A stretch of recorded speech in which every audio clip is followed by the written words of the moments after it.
Qu'était-il? C'est la question qui hante les historiens, les écrivains, les rêveurs. Qui était cet homme mystérieux dont le visage fut à jamais caché du monde? Il demeure l'une des plus grandes énigmes de l'histoire.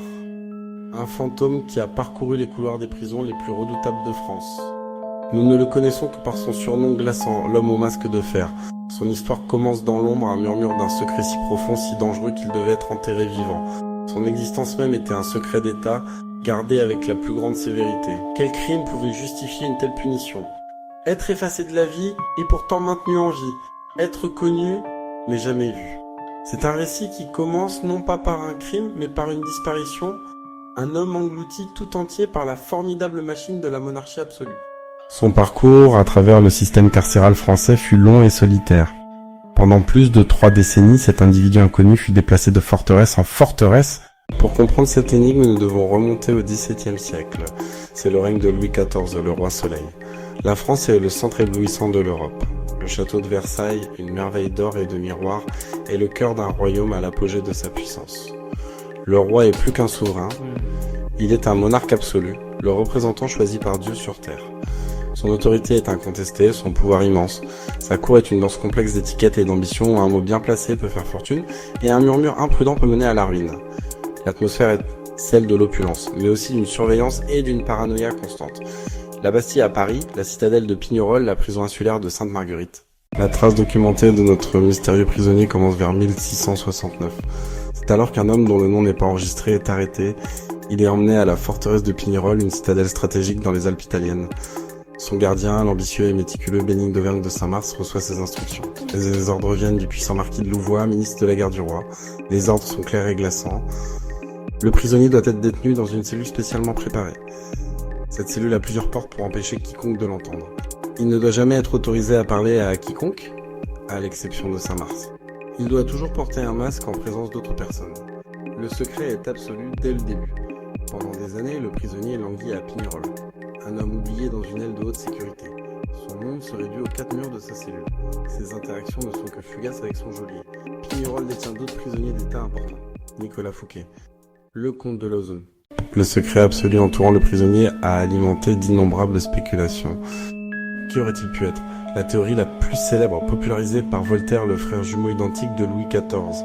Un jumeau qui aurait menacé la succession, caché dès la naissance, élevé en secret, emprisonné lorsqu'il découvrit sa véritable identité.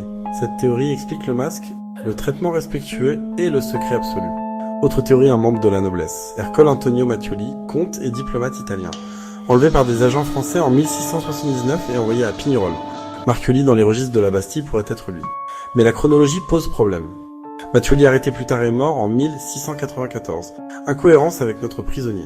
Et si c'était un serviteur qui en savait trop, Eustache d'Auger apparaît dans le mandat d'arrêt de 1669. La liste s'allonge. Un fils illégitime d'Anne d'Autriche et du cardinal Mazarin. Chaque théorie a ses partisans et ses failles. La légende de l'homme au masque de fer n'est pas née de nulle part. Elle s'est construite sur les récits de témoins contemporains et a été alimentée par les plumes de grands écrivains. Les premiers murmures sont venus de l'intérieur même des murs de la prison. La correspondance officielle entre le ministre Louvois et le geôlier Saint-Mars constitue l'ossature factuelle de l'histoire. Ces lettres confirment l'existence du prisonnier. Elles confirment l'utilisation constante du masque. Elles confirment les transferts entre prisons. Bien qu'elles ne nomment jamais l'homme ni son crime, elles prouvent que le cœur de l'histoire n'est pas un mythe. Il y a eu véritablement un homme dont l'identité fut un secret d'État jalousement gardé pendant plus de 3 décennies. Ces lettres sont le fondement sur lequel toute la spéculation est bâtie. L'une des sources anciennes les plus importantes est le journal d'Étienne du Junca, lieutenant du roi à la Bastille.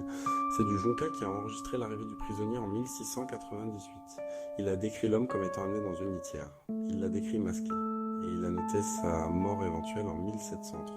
Il a également enregistré le pseudonyme Marchioli et les mesures extraordinaires prises après sa mort pour effacer toute trace de lui. Pourquoi cette histoire continue-t-elle de nous captiver plus de 300 ans après la mort du prisonnier? La fascination réside dans la nature même du mystère. C'est un vide parfait, un puzzle avec une pièce manquante en plein centre. Nous connaissons le cadre des prisons, le geôlier, les dates, mais le portrait de l'homme lui-même reste à jamais vierge. Cette absence de visage, cet anonymat forcé est ce qui rend l'histoire si obsédante. Le masque est un symbole puissant. Il représente l'identité volée, la vérité bâillonnée, la forme ultime de déshumanisation. Il nous force à poser une question profondément troublante. Quel secret pourrait être si terrible que le visage même d'un homme ait dû être effacé de l'histoire? L'histoire joue sur notre fascination pour la conspiration et le pouvoir caché. Sous le récit officiel, il y a peut-être une histoire étouffée. Le récit de l'homme au masque de fer est l'histoire secrète ultime. Une monarchie a consacré d'immenses ressources pendant des décennies pour la garder secrète. Cette idée résonne aujourd'hui comme au XVIIIe siècle. Le mystère nous invite à être des détectives, à passer au crible les indices. En fin de compte, l'homme au masque de fer reste prisonnier de notre imagination. Il est moins une personne qu'un symbole puissant. Qui étais-je ?